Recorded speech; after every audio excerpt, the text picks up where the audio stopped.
जय Hind. Welcome to all in GS Tandav. तो previous class में हम सांझा के ऊपर डिस्कस कर चुके थे। सांझा के बारे में सारी इन्फॉर्मेशन कवर कर चुके थे।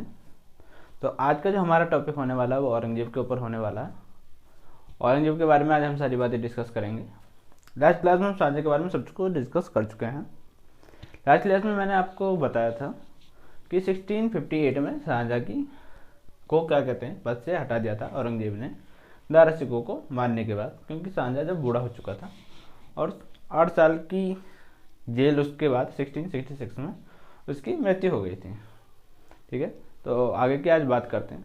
तो हमारा जो आज का टॉपिक है वो औरंगजेब है।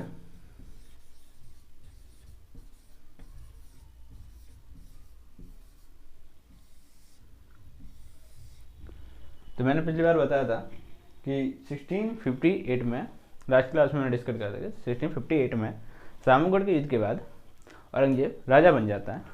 तो 1658 से ऑफिशियली उसको राजा मान लिया जाता है और उसका जो अपना राज्य करता है वो 1707 तक राज्य करता है। अपने बुढ़ापे तक, अंत तक, यानी अपनी डेथ तक वो राज्य करता ही रहता है। हालांकि और जो राजा थे, अकबर को छोड़ दिया जाए तो कुछ राजा ऐसे हुए, जैसे जहांगीर हुआ, सांझा हुआ, वो अपनी डेथ से पहले ही अपने क्या कहते हैं थ्रोन से, सिंहासन से उतार दिए गए थे, राजा दूसरा बन गया था। ठीक है, तो औरंगजेब के बारे में आज डिस्कस करते हैं। औरंगजेब का जो बर्थ हुआ था वो 1608 में हुआ था, उज्जैन में हुआ था। ठीक है, औरंगजेब की जो मदर थी उसके बारे में मैंने आपको सबको बताया ही है कि मुमताज़ के 14 बालक थे, उसमें से 7 बालक जीवित रहे थे, जिसमें से औरंगजेब था। तो इसकी जो माँ है वो मुमताज़ महल और पिता शाहजहां है।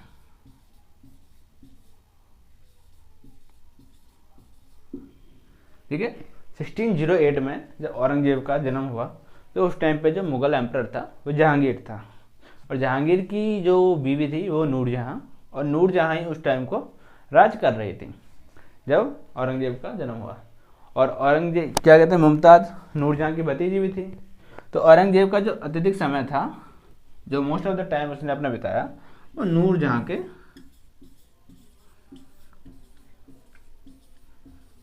नूरजहां के साथ बिताया। ठीक है, इसके औरंगजेब के जो टीचर थे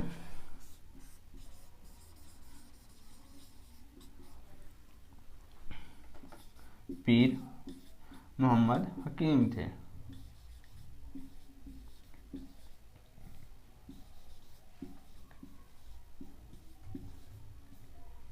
हकीम थे यार, ये गलत हो गया। ठीक है, देखिए औरंगजेब जो था वो कट्टर मुसलमान था, यानी कट्टर शासक था। मतलब वो चाहता था कि मैं इस्लाम को के तरीके से अपना राज्य चलाऊं, और इस्लाम में काफिरों के लिए जगह नहीं होती, ऐसा कहते हैं। तो वो चाहता था कि बस इस्लामिक धर्म से चले, इस्लाम के अंडर में सारे राज्य रहें। तो इसलिए क्या कहते हैं उसको, कट्टर शासक कहा गया। ठीक है, और उसको दूसरा नाम जो दिया गया वो जिंदा पीर का, जिंदा पीर नामक नाम दिया गया। ठीक है, बात करते हैं जब 1658 में सामूगढ़ का युद्ध हुआ। किसका? सामूगढ़ का।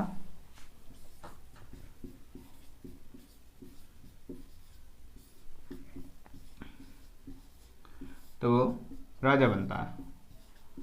सामूगढ़ के युद्ध के बारे में मैंने लास्ट क्लास में बताया था कि सामूगढ़ का युद्ध डायरेक्ट दारा और औरंगजेब के बीच में होता है। इसमें औरंगजेब जीत जाता है और दारा आगरा छोड़कर गुजरात की तरफ भाग जाता है। पर गुजरात के बाद भी वो दोबारा आक्रमण करता है 1659 में औरंगजेब के साथ देवराय का युद्ध, जिसमें औरंगजेब फिर जीत जाता है और अपना दोबारा से राज्याभिषेक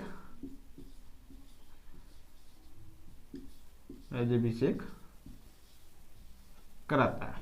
ठीक है, इतनी बात क्लियर होगी।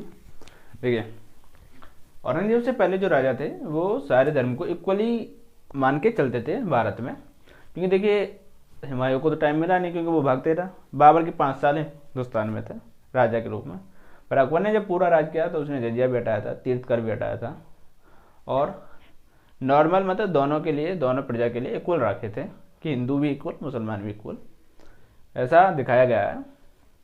और कहते हैं कि अकबर हिंदू के यहाँ पैदा हुआ था तो वो धार्मिक रूप से सहिष्णु था, नॉर्मल था। जहांगीर हिंदू का ही बेटा था, हिंदू रानी का बेटा था, तो वो भी नॉर्मल ही था, मतलब धर्म के ऊपर। और शाहजहाँ तो क्या कहते हैं, पिता भी उसमें गुण थे हिंदू के, और माता जगत गोसाई वो भी हिंदू ही थी, तो क्या कहते हैं सहिष्णु हिंदू था। पर औरंगजेब के अंदर कट्टर मुसलमान वाली बात थी, तो वो चाहता था कि दारुल हर्ब को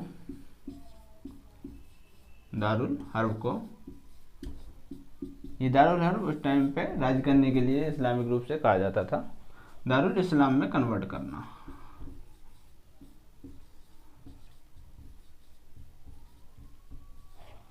ठीक है, वो चाहता था कि दारुल हर्ब को दारुल इस्लाम में कन्वर्ट कर दिया जाए। चलो आगे की बात करते हैं। और क्या कहते हैं, औरंगजेब की जो पत्नी थी वो ईरान की राजकुमारी थी, दिलरास बानो बेगम। पत्नी दिलरास बानो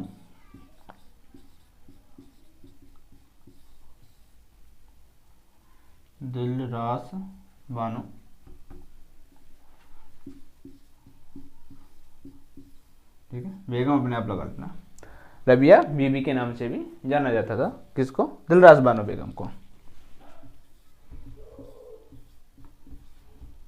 देखिए जो वो थी दिलरास बानो बेगम, उसने शाहजहाँ के बनाए हुए ताजमहल को देखा था, और उसको देख के ही इसने औरंगजेब से भी डिमांड करी थी कि मेरे लिए भी ताजमहल बनवा दो।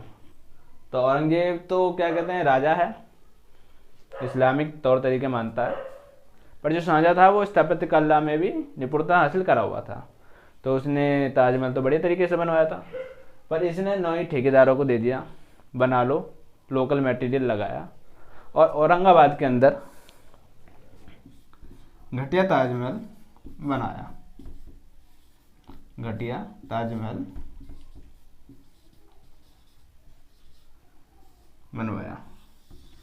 कहते हैं ये 2 कॉपी ऑफ ताजमहल है, बट ताजमहल से कहीं मिलता जुलता नहीं है, बहुत ही बेकार बनवाया, इसलिए घटिया ताजमहल इसे कहा जाता है। ठीक है, देखिए स्थापत्य कला में और बात कर लेते हैं औरंगजेब के टाइम पे। तो औरंगजेब के टाइम पे क्या कहते हैं, सारे जितने भी मुगल एम्परर थे और बड़े बड़े, वो सब चीज़ मतलब सब सुविधा की चीज़ बनवा चुके थे, पर शाहजहाँ जो था उसने दिल्ली में जामा मस्जिद बनवाई थी, पर किले के अंदर कोई मस्जिद नहीं थी, रेड फोर्ट के अंदर। तो रेड फोर्ट के अंदर मोती मस्जिद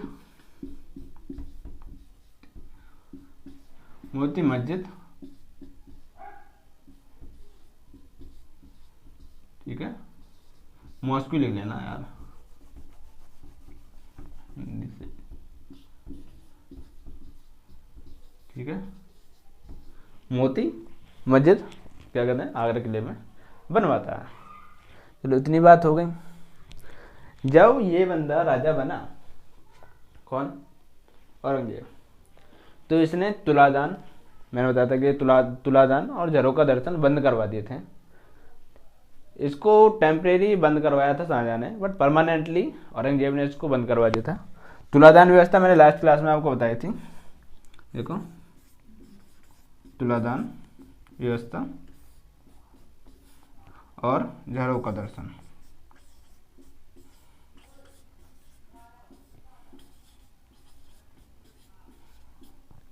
देखो तुलादान के बारे में मैंने लास्ट क्लास में बताया था कि राजा बैठता है एक तराजू टाइप में, एक पल्ले में, दूसरे पल्ले में उसके बराबर सोना रखा जाता है। बाद में जितने वजन राजा में बैठता है उतना सोना गरीबों में दान कर देते हैं। पर कहते हैं कि शाहजहाँ ने ताजमहल और इतने स्थापत्य कला में रुपया खर्च करवा दिया था, तो औरंगजेब के टाइम में रुपयों की कमी थी, तो इसलिए उसने तुलादान व्यवस्था जैसी व्यवस्था खत्म करी। झरों का दर्शन शाहजहाँ ने ही खत्म करवा दिया था, पर पूर्ण तरह क्या कहते हैं औरंगजेब ने भी ख़त्म कर दिया। ठीक है, ये कट्टर मुसलमान है, कट्टर नीति पालन करता है। तो मनोरंजन के लिए इसने क्या करना, चित्रकला होती थी, चित्रकला भी इसने ख़त्म करवाई, कहा कि चित्रकला को ख़त्म करो। ठीक है, उसके बाद इसने संगीत को यानी म्यूजिक को भी ख़त्म करा। पर खुद वीणा बहुत अच्छी बजाता था। आपने देखी होगी सरस्वती माँ के हाथ में वीणा होती है, वो वीणा बहुत अच्छी बजाता था। कौन? औरंगजेब। तो इतनी सारी बातें हो गई। देखिए, ये जो बंदा था ये कट्टर मुसलमान था, तो ये मंदिरों को तोड़ने लग गया। और मंदिरों के तो आज भी काफ़ी सारे आपको न्यूज़ पता चलती हैं कि औरंगजेब के द्वारा बनाई गई मस्जिदों के बारे में। तो जब ये मंदिरों को तोड़ने लग गया तो जहांगीर जो थे उनके दोस्त थे वीर सिंह बुंदेला, जिसकी मदद से उन्होंने अबुल फजल को, अकबर के जो नवरत्न में थे, उनको मरवाया था। तो उन वीर सिंह बुंदेला ने एक मंदिर बनवाया था, केशव नारायण मंदिर। इस मंदिर को औरंगजेब तोड़वा देता है। अब तोड़वा देता है तो उसके विपक्ष में जाट विद्रोह कर देते हैं। ठीक है, ये तो सब नोट कर लिया होगा ना अपना।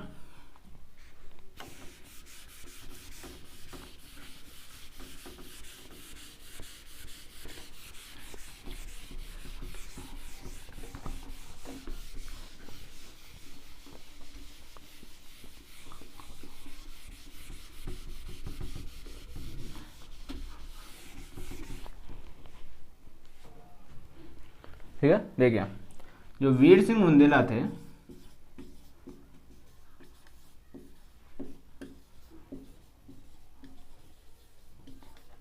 उन्होंने केशव नारायण मंदिर बनवाया था, केशव नारायण टेम्पल, जिससे क्रोधित होकर जाटों ने विद्रोह कर दिया था। तो जाट विद्रोह जो करा था तो उसके जो हेड थे वो थे गोकुला।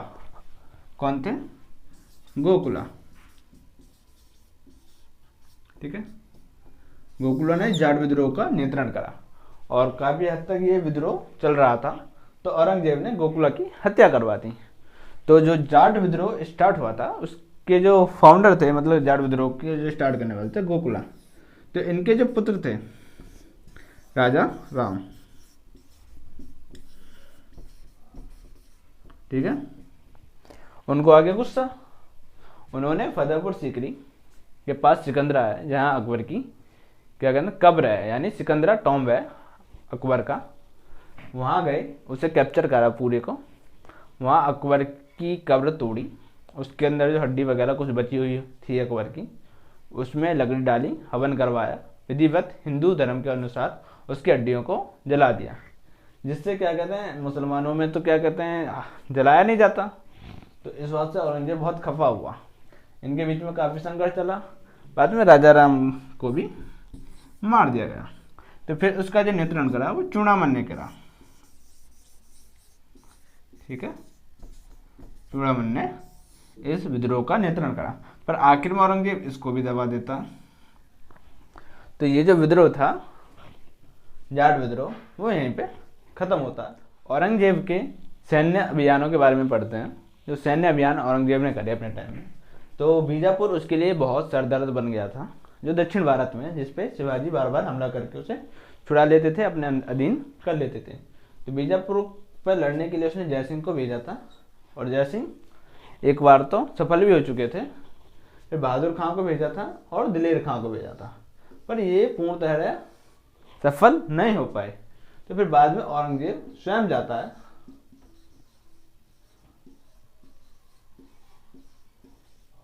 ठीक है, और बीजापुर पर अधिकार करता है। एक्चुअली गोलकुंडा जीतने के लिए उसने पहले मुअज्जम को भेजा था। मुअज्जम औरंगजेब का ही बेटा था, पर क्या कहते हैं मुअज्जम इसको गोलकुंडा को नहीं जीत पाया। तो फिर औरंगजेब दोबारा क्या कहते हैं गोलकुंडा को जीतता है। मतलब गोलकुंडा जीतने के लिए बाद में भी औरंगजेब आया था। देखो, पुर्तगालियों से शाहजहां के भी संघर्ष रहे, हुगली पे उन्होंने जीता था, और औरंगजेब के रहे।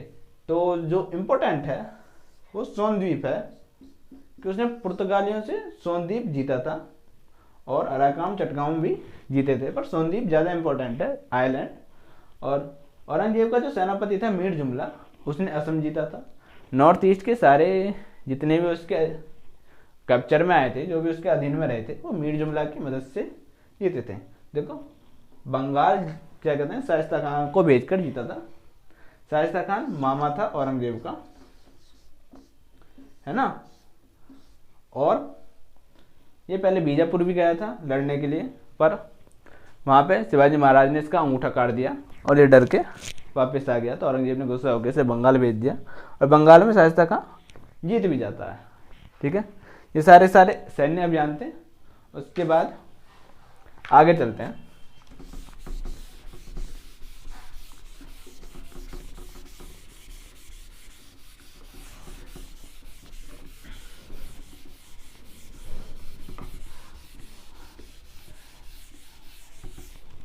देखिए, जैसे अकबर की जिंदगी का सरदर्द था मेवाड़, औरंगजेब के जो सरदर्द थे वो थे शिवाजी महाराज। तो शिवाजी महाराज हमेशा मुगलों के छापों पर, मतलब मुगल चौकियों पर छाप, उनके किलों पर अधिकार करते रहते थे, मतलब उनका टारगेट था। तो उन्होंने 1664 में सूरत को लूटा, और सूरत उस वक्त व्यापारिक केंद्र होता था मुगल सल्तनत का, जहाँ पर क्या कहते हैं औरंगजेब को बहुत क्या कहते हैं हानि पहुंची। तो औरंगजेब ने शिवाजी महाराज के खिलाफ एक बहुत बड़ा दल सैन्य का, जो कि जय सिंह सवाई राजा जय सिंह जोधपुर के राजा थे, जय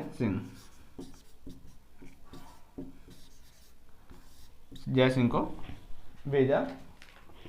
ठीक है, सवाई राजा जय सिंह को 1665 में शिवाजी महाराज के खिलाफ है ना।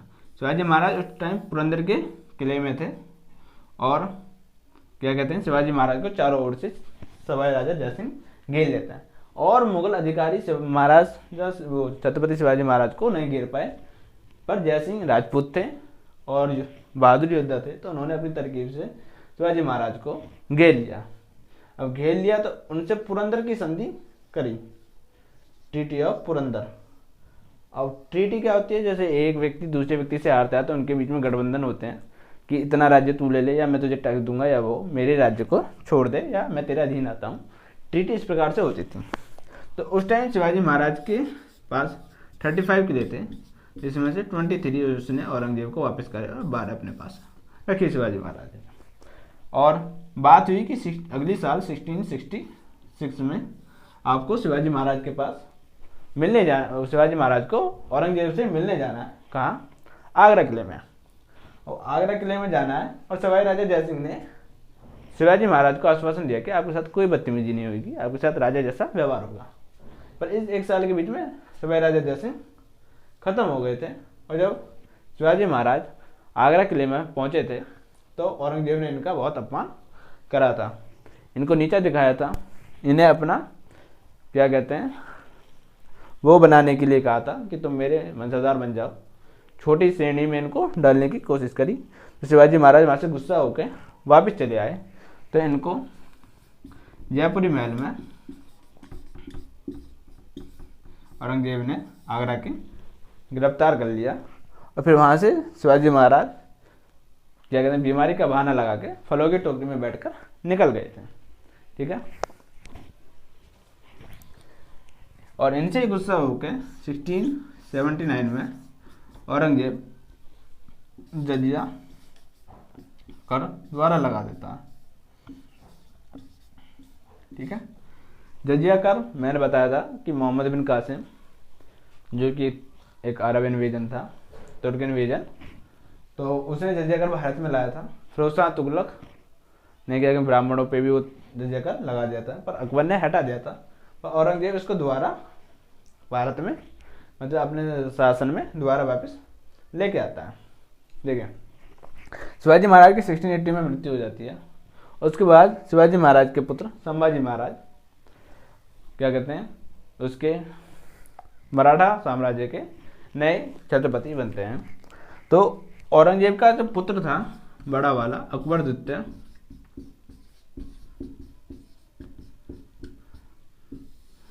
वो विद्रोह कर देता है। इसको चढ़ा देते हैं सब चांद पे, चने के पेड़ पे, कहते हैं कि देखो तुम बहुत वो हो, योग्य हो, तुम्हारी उम्र हो चुकी है। औरंगजेब अब बूढ़ा होने को आया, और जब बूढ़े होते हैं तो सब बेटे विद्रोह करके अपना राज्य हड़पते हैं। जैसे तुम्हारे पिता ने शाहजहाँ के खिलाफ विद्रोह करा, शाहजहाँ ने जहांगीर के खिलाफ और जहांगीर ने अकबर के खिलाफ, तो तुम्हें भी अब विद्रोह करना चाहिए। हम तुम्हारा साथ देंगे और तुमको राजा बना देंगे। अब भैया अकबर द्वितीय जो था वो चढ़ावे में आ जाता है और विद्रोह कर देता है, पर इसके पीछे घोड़े लगा देता है औरंगजेब। इसको समझा देता है कि राजा मैं ही हूँ। अब ये बंदा क्या कहते विद्रोह के कारण भगते भगाते नौवें सिख गुरु तेग बहादुर के पास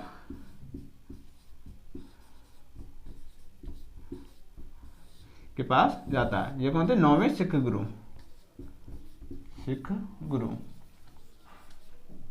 औरंगजेब यहाँ भी अपनी सेना भेजता है। अब क्या कहते हैं, सेना भेजता तेग बहादुर जी के पास। तो अकबर द्वितीय इन्हें छोड़ के निकल जाता है, पर फंस जाते हैं यहाँ तेग बहादुर जी। तो तेग बहादुर जी के सामने क्या कहते हैं औरंगजेब दो ही ऑप्शन रखता है, आइदर यू एक्सेप्ट इस्लाम और यू चूज टू डेथ। तो वो डेथ को चूज करते हैं, इस्लाम नहीं करते। तो चांदनी चौक में इनका शीश काट लिया जाता है। तो इसलिए चांदनीगंज में शीशगंज द्वार है, शीशगंज गुरुद्वारा है। ठीक है। अब अकबर द्वितीय फिर भी भाग रहा है, बचते बचाते। तो अकबर द्वितीय कहाँ जाएगा अब? तो वो जाता है मराठा साम्राज्य में संभाजी महाराज से क्या कहते हैं सहायता मांगे। तो संभाजी महाराज जी की सहायता कर देते हैं, और कर देते हैं तो औरंगजेब फिर संभाजी महाराज के पीछे लग गया। 9 साल तो घुमाते रहे संभाजी महाराज औरंगजेब को, और फाइनली संभाजी महाराज पकड़े गए। और जब वो पकड़े गए और अकबर द्वितीय ये भी पकड़ा गया, तो शिवाजी महाराज वो संभाजी महाराज को बहुत बुरी तरीक़ा से औरंगजेब मारता है। उनकी खाल में भूस भर देता है, उनकी चमड़ी उधेड़ लेता है, अंगूठे से क्या कहते हैं नाखूनों को निकाल देता है, आंखें फोड़ देता है, मिर्ची डालता है, बहुत बुरी तरीक़ा से उनको मारता है। और उसके बाद अपने बेटे को भी तो छोड़ेगा नहीं, बेटे की आंखें फोड़ देता है कि तैने मुझसे विद्रोह क्यों करा। इसी बात को देखकर औरंगजेब का जो दूसरा पुत्र था मुअज्जम, वो डर जाता है। और मुअज्जम कभी भी राजनीतिक मतलब मामलों में हस्तक्षेप करता ही नहीं है। मतलब इसको ये भी नहीं पता था मुअज्जम को कि मेरा राज्य है कहाँ तक। ठीक है। तो अकबर द्वितीय की बात यहाँ तक खत्म होती है। देखिए ये धार्मिक रूप से कट्टर है व्यक्ति, इतना कट्टर है कि ये सबको इस्लाम में कन्वर्ट कराता है। और उसके लिए जो धार्मिक गुरु मतलब धार्मिक मंत्री जो नियुक्त करता है उसका नाम होता है मुहत्सिब। ठीक है। मुहत्सिब क्या करता है, ये एक पद है जो कि धर्म से इस्लाम धर्म से रिलेटेड है, जो कि कन्वर्ट कराता था। मतलब ये डिपार्टमेंट संभालता था जो हिंदुओं को कन्वर्ट करा के मुसलमानों में बदल देते हैं। 1707 में औरंगजेब की मृत्यु हो जाती है। औरंगजेब की कब्र कहाँ? मैंने बताया था कि वो गठिया ताजमहल जो था वहीं औरंगजेब की भी औरंगाबाद में ही कब्र है। ठीक है। तो औरंगजेब के बारे में मैंने सारी बातें डिस्कस करी हैं, काफ़ी सारी बातें हो चुकी हैं। अब देखिए शाहजहाँ के टाइम में क्या कहते हैं धन की कमी हो गई। क्यों होगी? क्योंकि उसने आगरा का ताजमहल स्थापत्य कला में काफ़ी सारी चीज़ें बनवा दी। यहाँ जो औरंगजेब है उसका सारा समय दक्षिण भारत को जीतने में लग गया। कभी बीजापुर, गोलकुंडा, शिवाजी महाराज के पीछे भेजे हुए, इतने सारी चीज़ में या तो इसके बाद जो राजा बनते हैं, इनके बाद औरंगजेब के बाद वे सारे के सारे राजा कुछ वक्त तक ही टिक पाते हैं, कोई प्रबल शासक बनता नहीं है। धीरे धीरे मुगल काल जो इतना तगड़ा था वो धीरे धीरे टूटता चला जाता है, और उसकी शुरुआत करता है मुअज्जम। ठीक है। तो जो नेक्स्ट क्लास होने वाली है वो पोस्ट मुगल एम्पायर पे होने वाली है।